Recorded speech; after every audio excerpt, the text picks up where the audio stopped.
Barcelona is unquestionably one of the biggest football clubs in the world. It is a team that has attracted some of the greatest players in the history of football.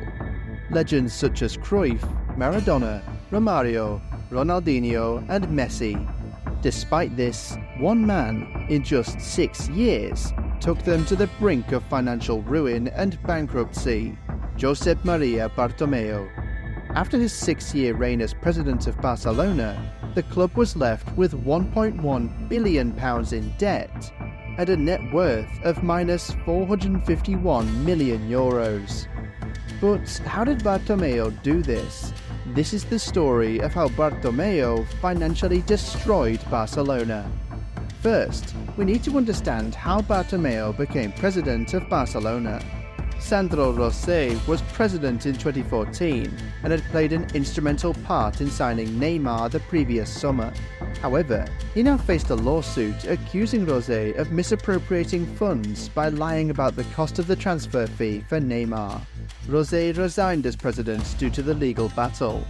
In recent days, an unfair and reckless accusation of misappropriation has resulted in a lawsuit against me in the Audiencia Nacional. From the beginning, I have said that the signing of Neymar Jr. has been correct, and his signing has caused despair and envy in some of our adversaries. Rosell named Vice President Josep Bartomeu as his successor with immediate effect until 2016. Things started extraordinarily well for him.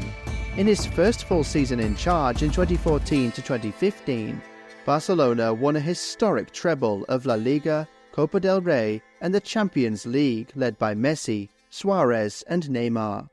Bartomeu cleverly saw this as an opportunity to hold another presidential election. The treble success played a huge role in his re-election. In March 2015, opinion polls suggested he had an approval rating of only 27%, but by the summer, Bartomeu won the presidency with an incredible 54.6% of the vote. Joan Laporta was second with 33%. Bartomeu now had a powerful mandate and 5 years to implement it. Nobody could have predicted how a club that had just won the treble with the legendary MSN was about to fall apart. Before moving on to how Bartomeu ruined Barcelona, please consider liking, sharing and subscribing. I upload a football-related video every 2 weeks. We're close to achieving our goal of 3,000 subscribers by the end of the year. Thanks for watching.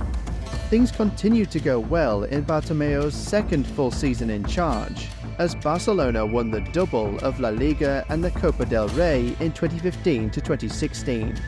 The first signs of trouble started to appear in the summer of 2016.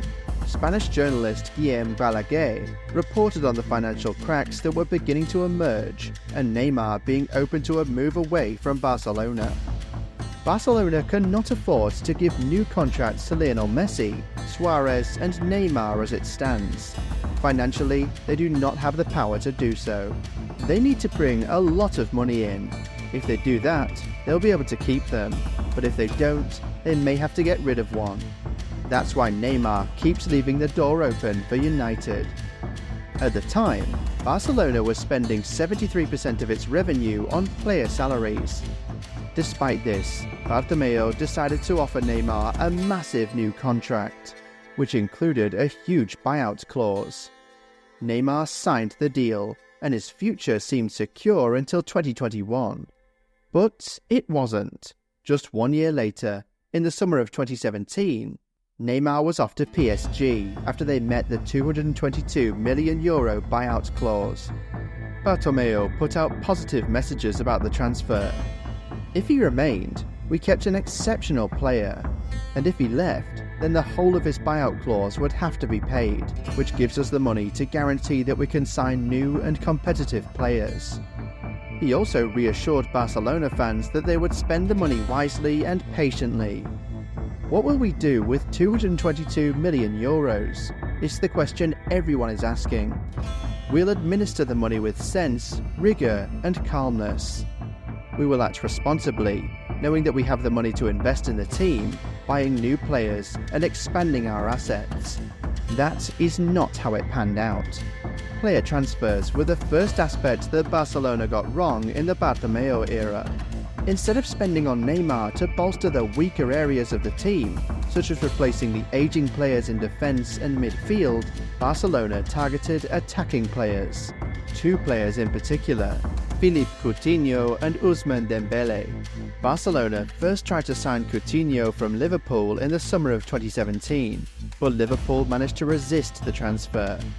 The signing was instead completed in January of 2018.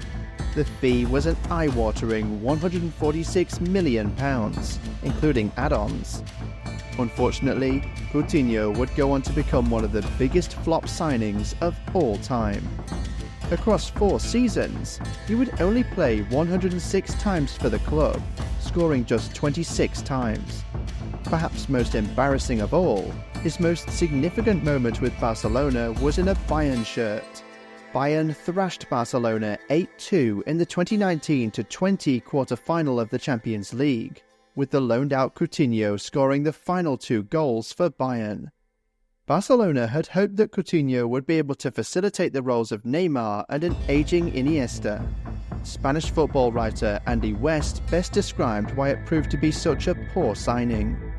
It was quickly apparent, as it probably always should have been, that Coutinho was not suited to either of his expected new roles. He wanted to play further forward than Iniesta's disciplined midfield role and more centrally than Neymar's left wing slot. Instead, he preferred to roam more central areas and find space between the lines of the opposition midfield and defence. But Barca already had someone fulfilling that role, and there was no way Coutinho would ever usurp Lionel Messi as the team's main creator. Put simply, Bartomeu had greenlit a signing of well over £100 million for an inferior version of Messi and played him out of position. Ousmane Dembélé was the other significant transfer target after Neymar's departure. Dembélé was a young and talented player. He had played 49 times for Dortmund, scoring 10 goals and providing 21 assists. At just 20 years old, he had considerable potential. The signing seemed good on paper. The problem was Dortmund, and all of Europe, saw that Barcelona had received over £200 million for Neymar. Dortmund demanded a massive fee for Dembélé. They rejected initial bids, saying did not correspond to the extraordinary footballing and additional value of the player and the present economic situation of the European transfer market. Bartomeu greenlit an initial fee of £96.8 million, which, based on performance, could increase to £135.5 million. This was the second biggest transfer ever at the time. Journalist Graham Hunter described the signing from Barcelona as signed in a panic by a football department asleep at the wheel for far too high a price after Neymar was swept up by Paris Saint-Germain in 2017. Dembélé would go on to have more of an impact than Coutinho, but his time at Barcelona was riddled with injuries. He only played 185 times for Barcelona across 6 seasons, and only played 30 league games in a season once. He only scored 10 goals or more in all competitions in a season twice. A big issue was his lack of discipline. This included being late for training. His national team manager Deschamps highlighted this. That's his usual trick to be late, whether he's at a big club like Barcelona, with the French national team or somewhere else. He has to pay attention to that. It's part of the life and requirements of a professional footballer. Bartomeu had squandered over £200 million on 2 signings. However, the bad signings of this era are not over yet. In July of 2019, Barcelona activated the £107 million buyout clause of Antoine Griezmann. He was the 6th most expensive signing ever at the time. A world-class player, no doubt, but once again, it proved to be another bad signing for Barcelona. He spent 3 years at Barcelona, with the third being on loan back at Atletico Madrid. He made a total of 102 appearances and scored an underwhelming 35 goals in all competitions. Once again, the problem was bad planning from Barcelona. Griezmann played best as a number 10 behind a striker. Barcelona primarily played in a 4-3-3 formation, which meant there was no number 10 role. Messi already played a free role as a false 9, which meant Griezmann had to settle for playing on the wings. Well over £300 million wasted on 3 players, and that does not even include the smaller signing flops. Injury-prone Thomas Vermaelen, André Gomes and Arda Turan are just a few of the other examples of poor signings from Barcelona in this era. Bartomeu signed 34 players for a total of €1.08 billion. Unfortunately, the huge transfer fees were only part of the problem. During the Bartomeu era, player salaries also skyrocketed. Between 2016 and 2020, the wage bill increased by 61%. Barcelona became the first team in sports history to average over £10.6 million per player in salary, according to the global sports salary in 2018. The average salary per player across La Liga was just £2.2 million, meaning Barcelona was paying almost 500% more compared to the average team. A few examples include Messi earning over £500,000 per week, while Frenkie de Jong and Griezmann earned over £300,000 per week. Busquets, Dembélé, 𝐵𝐾𝐿 and Umtiti earn over £200,000 per week. Joan Laporta lambasted the salary policy.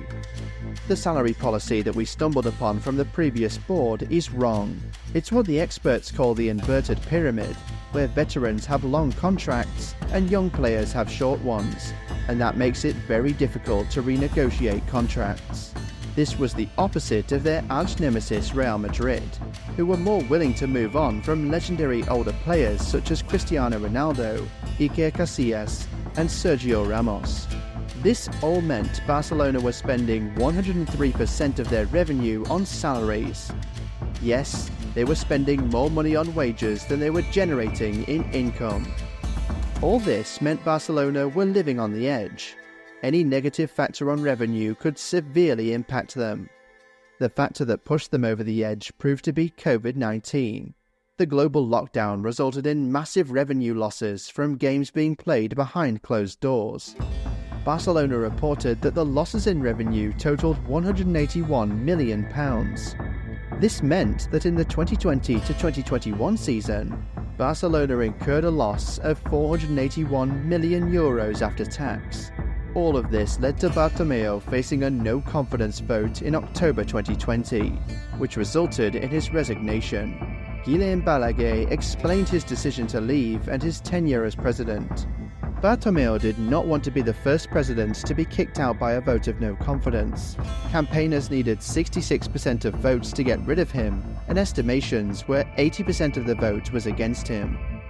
Barcelona won 4 leagues, 4 cups, and the treble in 2014 to 2015 while he was president. But another way of looking at his tenure is what he did with the money from the Neymar sale. Barcelona spent €400 million on Philippe Coutinho, Antoine Griezmann, and Ousmane Dembélé, with no success. The most dangerous thing is that, financially, the club is a disaster. Joan Laporta became the new president of Barcelona on March 7, 2021.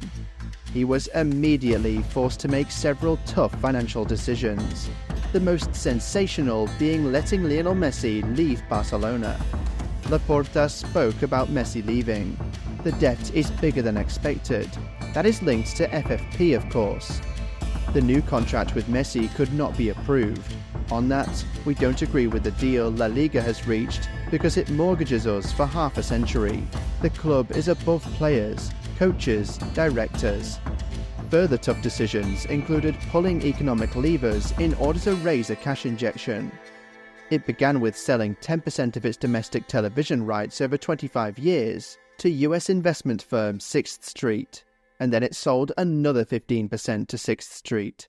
They then sold the naming rights to the Nou Camp to Spotify in a 4-year deal worth $310 million. All of this means Barcelona will be paying for the terrible financial mismanagement of Bartomeu for many years to come. What does Bartomeu think of all this? He still takes zero responsibility. There was no mismanagement. We did not leave a poor legacy. The club is viable.